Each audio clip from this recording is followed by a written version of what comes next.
Elanco, we are driven by our vision of food and companionship enriching life. And in the news, according to a report on Reuters, China recently approved 37 genetically modified maize seed varieties and 14 genetically modified soybean varieties, taking it closer to the commercial planting of GMO crops. This comes 10 years after the Chinese National Crop Variety Approval Committee released two standards that cleared the path for cultivating genetically modified crops in the country. Commercial cultivation is, however, not yet approved. According to Wandile Sihlobu of AgBiz, the timing of its wide-scale commercial release is still unclear. The area plantings for the recently approved varieties are still reasonably small and are estimated at 267,000 hectares. Pieter de Jager from Albertina in the Western Cape was recently crowned as Grain SA's Grain Producer of the Year for 2023. The announcement was made at Grain SA's Gala Dinner in Pretoria, aimed at honouring the country's top grain producers. De Jager joined the family farm in 2003. Grain makes up about 80% of the family's farming operation, with wool sheep and beef cattle making up the other 20%. From 2003, De Jager systematically switched over to no-till and has never applied conventional tilling again. The other finalist who competed for this year's coveted Grain SA Farmer of the Year title was Andries Els from Bothaville in the Free State. Die wolmark het van dese week positief presteer danksy 'n swakker rand. Heinrich Victor gee nou terugvoer. Ja, dankie Lise en hartlike goeiemôre ook van my kant. Op die 10de wolveiling van die seisoen wat op 25 Oktober plaasgevind het die Cape Wool's Merino aanwyser met 2.4% vir nie gesertifiseerde wol en met 2.6% vir gesertifiseerde wol gestyg teenoor die vorige veiling. En teen 'n skoonprys van R152,59 per kilogram en R165,58 per kilogram onderskeidelik gesluit. Die Australiese EMI het egter onveranderd verhandel teenoor die vorige veiling. Nou die swakker Suid-Afrikaanse rand tydens die veiling was maar die grootste rede vir die opwaartse neiging hierdie week op die mark.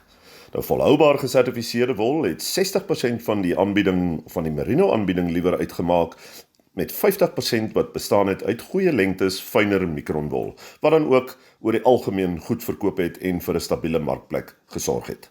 En so gesels Heinrich Victor. The Minister of Agriculture, Land Reform and Rural Development, Droogte, recently announced that they will be allowing the importation of fertile eggs for hatcheries and products such as powder and liquid eggs. Under normal circumstances, the South African egg industry has about 27 million hens providing eggs daily. According to a press release by the South African Poultry Association, about 6 million of these layer hens have been culled, with another 3 million suspected to be affected by avian flu. According to the association, imports will assist the industry while they are rebuilding the flock size and waiting for vaccines to be allowed in South Africa. A joint agricultural vegetable project undertaken by AfriForum Sai and Tabake Business Enterprise recently completed its first harvest. Cauliflower and broccoli have been delivered to the market, while cabbage will be harvested at a later stage. This follows after Lebo Mosime of Tabake approached AfriForum in 2022 when she decided to expand the small-scale vegetable production she had in her backyard. At the time, she delivered high-quality products to markets, but the scale was too small to be economically viable. AfriForum and SAI supported Tabake by putting a portion of plot under solar-driven drip irrigation. And a new world record price of 570,000 Rand was recently paid for a Nguni bull during the 29th Central Nguni Club auction near Bloemfontein. The bull was bred and sold by the Nandi Stud, which is owned by the LBC Biggs Trust based in Cedarville. The buyer was Oliver Radford, the proprietor of Radford Nguni Stud located near Bloemfontein. En weervoorspellers meen groot dele van die somersaaigebiede kan binne die volgende paar dae reën verwag, maar dit lyk asof die droogte in die Noord-Kaap nie binnekort gebreek sal word nie. Hier is Johan van der Berg met meer. Dit lyk asof hier vanaf Vrydag is hier 'n redelike goeie kans dat ons nogal goeie reën kan kry. En as ek praat van goeie reën, meer as 20 mm oor veral Gauteng, Mpumalanga, Vrystaat, KwaZulu-Natal, die noordelike dele van die Oos-Kaap, die oostelike dele van Noordwes provinsie. So dit lyk nogal redelik goed hier van ongeveer Vrydag tot Maandag, Dinsdag se kant. So tot die einde van die maand, dalk tot by die 1 November. En strategies baie goed, want ons weet ons het so 'n week of 2 gelede reën oor die oostelike somergraanproduksiegebiede gehad. En baie boere kon plant of redelik ver plant, maar met die hitte en warm toestande en die winderige toestande het die grond redelik vinnig begin uitdroog. So volgens nodig dat aanplantings nou weer kan begin. So dit lyk asof hier verdere plantreën gaan voorkom oor die grootste deel van die somergraangebiede, behalwe miskien die westelike gedeeltes.